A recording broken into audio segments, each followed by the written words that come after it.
Good morning everyone! Happy Sunday! Mainit-init talaga ang Sunday natin ngayon. And nagising ako ng 7:30. Sinakto ko talaga yung aking 8 hours of sleep. And dapat kahapon pa talaga yung biyahe ko pauwi ng Bukid.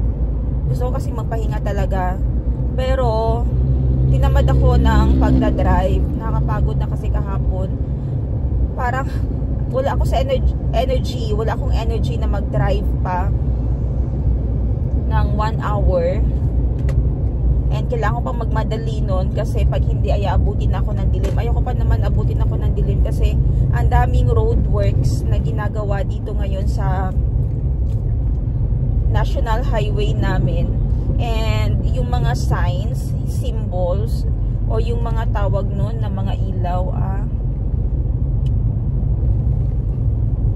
tawag dyan ng mga ilaw, reflectors, ay masyadong maliliit ba? Parang hinati lang yung tape at saka pinadikit doon. And so kung medyo mabilis yung takbo mo, kahit 60 lang yung takbo mo, hindi ka pa din magiging aware kung ano yung nasa harapan. So mas prefer ko talaga mag-drive na hindi ako maabutan ng dilim.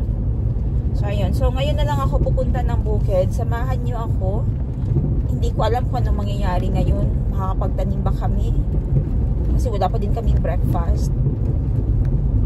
So nakaalis kami ng Jansan. Anong oras ay nakaalis ng Jansan? 8:30 kami nakaalis. And by now, papasok na kami ng Pulumulok. Kasama ko naman ng aking assistant angel ko. Ang daming roadworks talaga dito. Hindi pa kami nakakain ng breakfast. Hindi pa ako nakapag-coffee. Gusto ko mag-coffee na sana kanina sa bahay. Pero mas masarap kasi ang vibes pag doon ako nag-coffee sa taas, doon sa Bukid, sa Kubo. So doon na lang ako magkakape. Bibili na lang kami nung tawag dito, tinapay or kaunting pasalubong para doon mamaya sa caretakers. And ay nako, ito talaga yung grabe grabe ang road works nila ba. Kahoy lang ang nilalagay, which is ano yan, bago for me. Kasi nga, 'di ba pag nasa abroad tayo, mas tumagal tayo sa abroad. Like ako pabalik-balik ako sa Thailand. Hindi ganito yung roadwork sa Thailand. Halos wala nga silang work pag araw. Sa gabi sila halos nagtatrabaho. And malalaking mga ilaw talaga yung nilalagay nila para walang madisgrasya sa daan. Ito sa atin kasi iba, mga kahoy ang nilalagay. Tapos may nilalagay lang na kaunting reflector. Papakita ko sa inyo ha. Ayan, kasama namin si Blue today. Blue? Blue? Kuyog si Blue sa bukid. Sama si Blue sa bukid. Blue the Shih Tzu.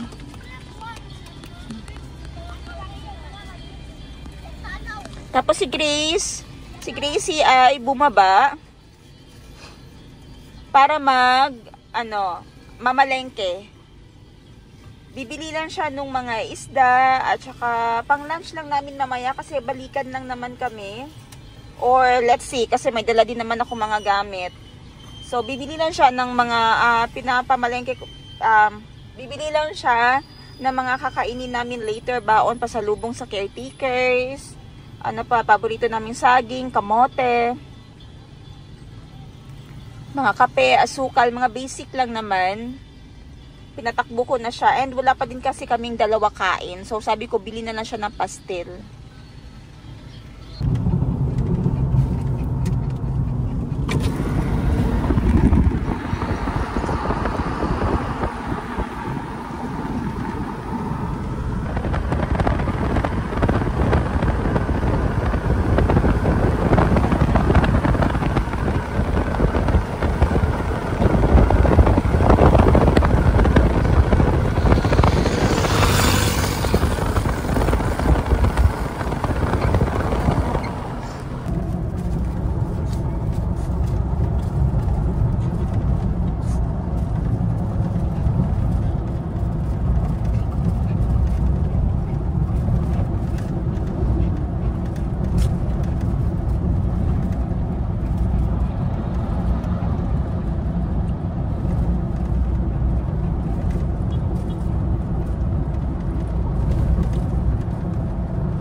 medyo makulimlim dito ngayon.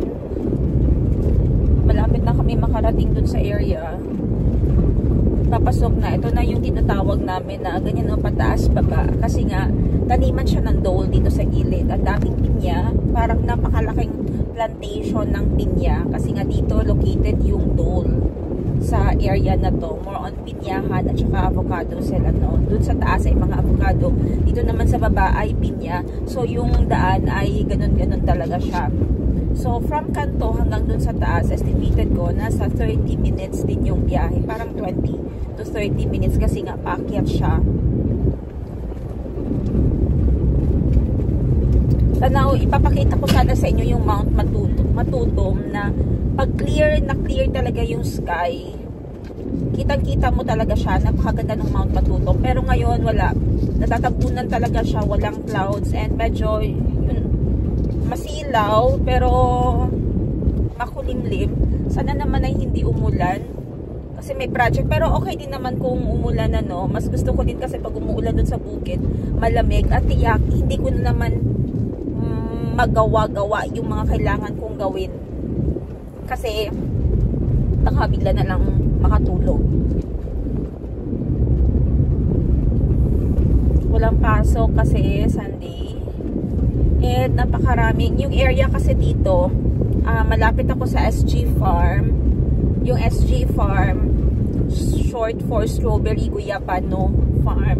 Kasi dati yung pandemic, yung project nila dito. And then later on, nag-improvise na yung may-ari ng area na ito. Meron na siyang ginawang mga rooms. So yung gusto mag-spend ng night, na solemn, mapayapa, pwede dun magstay sa kanila. And also known for ano yan, mga native na restaurant, meron sila dun, no? And may mga ginawa na ding mga tawag niyan,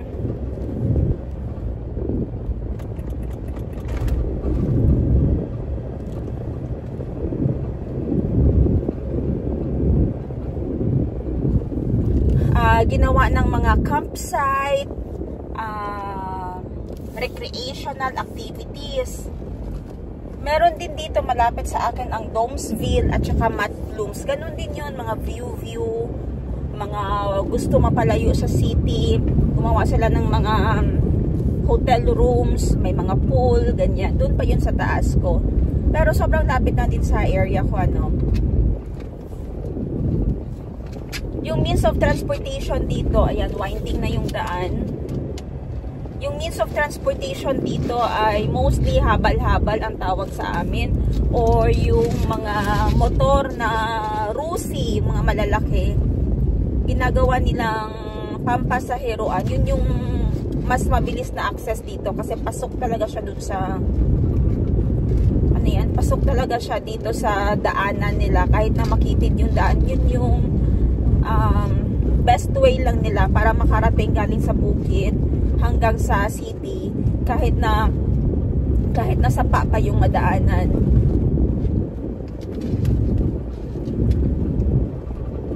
Ayan na, nafe-feel ko na malamig yung hangin.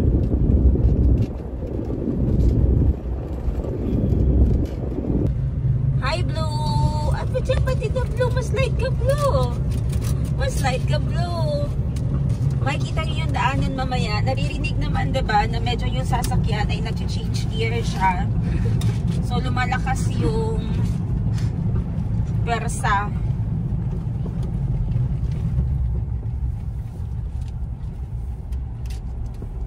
Ang mapapansin ninyo, madami tayong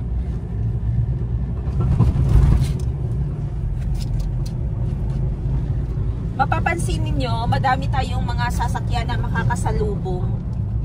Kasi pupunta o pabalik na sila, nag-spend na sila ng time or early breakfast or lunch dun sa taas, dun sa mga spot na sinabi ko. And yung pinakamalapit naman na spot sa area ko, yung bagong-bago ngayon, yun yung tinatawag namin na Euphoria.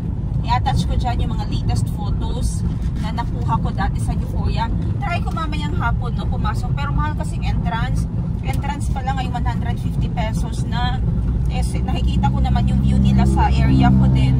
Gusto ko lang sana magkape doon, pero kung mag-a-add pa ako ng 150 pesos, parang namamahalan ako. So to be honest naman, kasi kuripot din tayo, no. parang namamahalan na ako sa 150 talaga na entrance nila.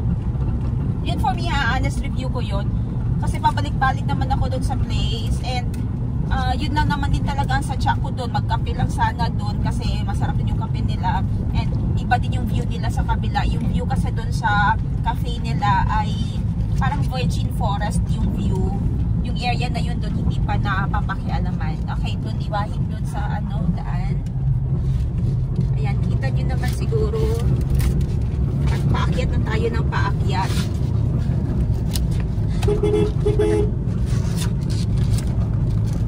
Kuhaan na lang siya, dry off na release. Kuhaan na lang siya dito. Yung area na yan dyan ay mga avocado na. Hindi dito sa kabila, oh. Ayan, dito.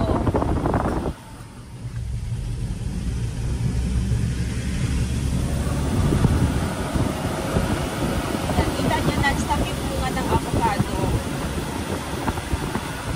Pero pag iniisip ninyo,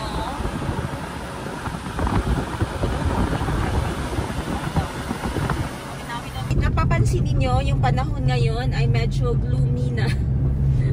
Sana hindi naman kami mapunta ka ng ulan mamaya kasi baka tulog lang ipinunta namin dito. Pero yun naman talaga pahinga. Pero kasi maghakot pa kami ng gamit and nagsimba pa yung mga caretaker ko ngayon. Madaming kawayan. Ito yung gustong-gusto ko talaga pag nauwi sa bukid. Pag nakikita ako ng kawayan, nakakakita ako ng kawayan. Ang sarap sa pakiramdam talaga. Lalo na pag humangin, rinig na rinig mo yung sea tourism.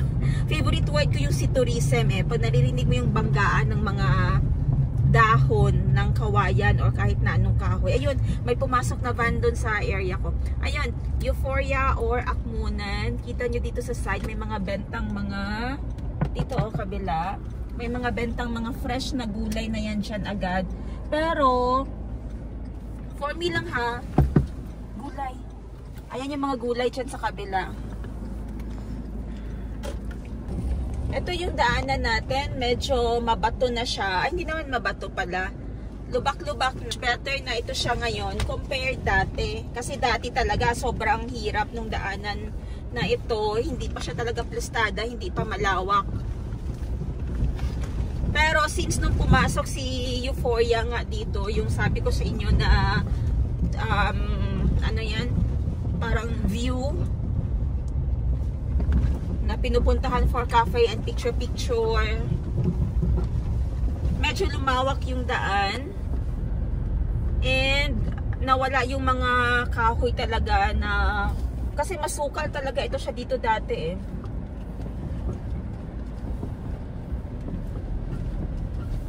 Sobrang sukal. Ngayon oh, improvised na oh. Since dumating na yun si Euphoria dito, may mga nagtinda na dito ng ano oh. May mag-open na ng mga shops, magtitinda ng mga gulay. Dito sa kabila, pakita mo yan dyan, Gracie. Ayan. So dyan, parang kaka-harvest lang nila. Pinapapahinga lang yung lupa kasi tataniman na naman. Mostly ang tanim dyan ay lettuce lagi. Chinese lettuce ang nilalagay nila dyan. Oops. Gusto ko yung tanim na yan pa oh. Sa area. Ano na pag nasikatan ng araw.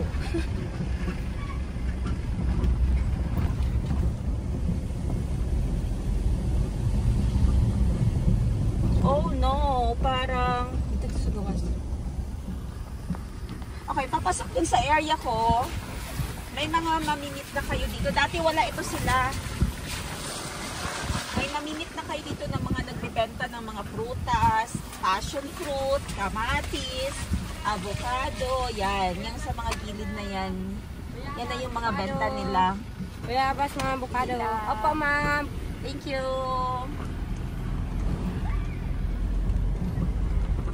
And then, grabe, kalubak ng dinadaanan natin. Yun yung wani oh. Kasi istorbo. Dili makita. Okay. Tulad ng sabi ko kanina na madaming avocado dito kasi under siya sa dole. Pero pag iniisip ninyo na yung binibenta sa inyo dito na avocado ay galing dun sa Dole. Hindi po. Kasi, ano sila, tawag niyan, hindi sila allowed magbenta nung avocado. Kasi itong mga avocado na ito dito ay for export only. And masyadong strict yung mga guards dito. Kasi ang alam ko, shoot to kill.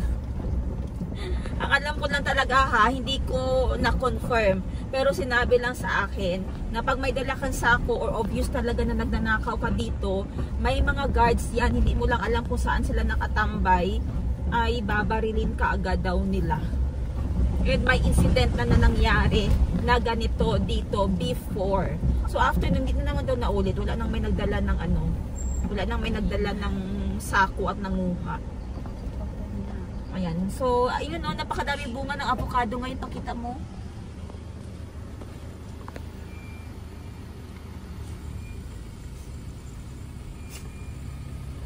And bawal talaga siya kunan. Kung nahulog lang, and accidentally nahulog lang talaga siya dyan, pwede mo naman sigurong kunin. Pero yung intentional, no. Video ka dyan.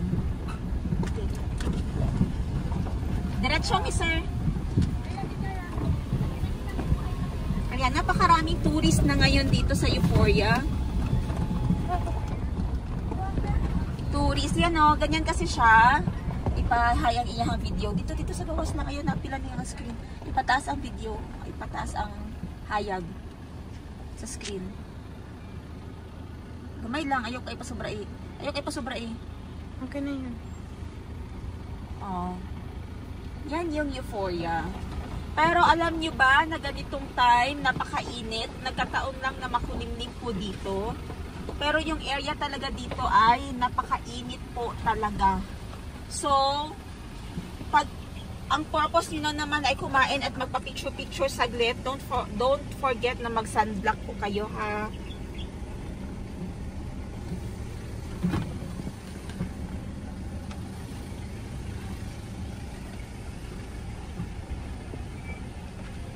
Kailangan maaga tayo makapag-alis mamaya. Kasi ang lupa nila, hindi na naman nila giayos dito banda ba. And then yung mga rides dyan, may additional bayad din naman. Napakainit talaga. Nagkataon na makulimlim ngayon. Pero I advise wag kayong pumunta ng ganitong oras. If you're from Jensen or South Cotabato area, at pag-awi kayo dito, huwag kayong pumunta ng ganitong oras talaga kasi napakainit po. And expect na mangingitim talaga kayo kahit na nag-sunblock kayo. Yung sunblock protection na natin yan sa UVA at UVB. Pero hindi sa sunburn. Masusunog at masusunog talaga yung skin po natin. Pero at least minimal na lang. Best time to come here ay alas 3. Pababa po. Pataas pala. 3, 4, 5, 6, 7, ganyan. Pero may bago naman silang building na itinayo doon, yung green yung roofing. Parang ano yan nila anong tawag dyan? Convention hall.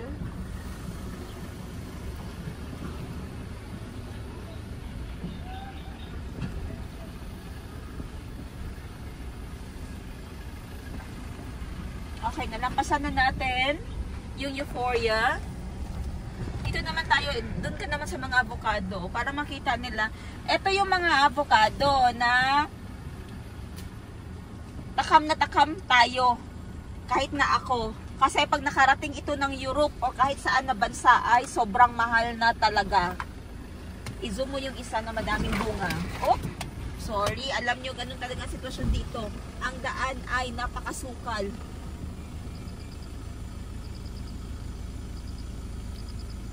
Grabe, ang dami, no? Dito sa malayo. Oh, grabe.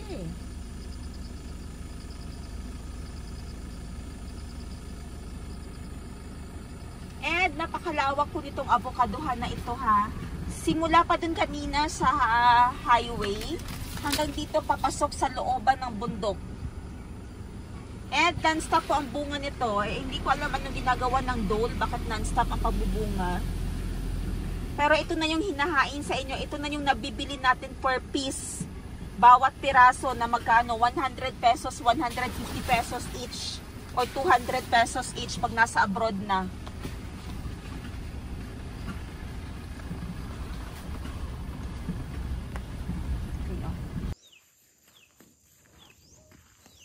I-record lang natin itong state kung ano siya ngayon, kasi I know one day ay magbabago ito siya. Time check is 10:30 AM. Kasi ito siya, itong area na to from sa Madre de Cacao na ito hanggang doon ay highway talaga siya. Magiging highway into in the future according sa map. So nasa tabi ako ng daan. So i-record lang natin ito siya kasi parang mamimiss ko itong area na ito or view na ito one day. Malayo pa nga ano, pero parang nalulungkot na ako kung magbabago ito siya. Medyo malapad talaga yung daanan.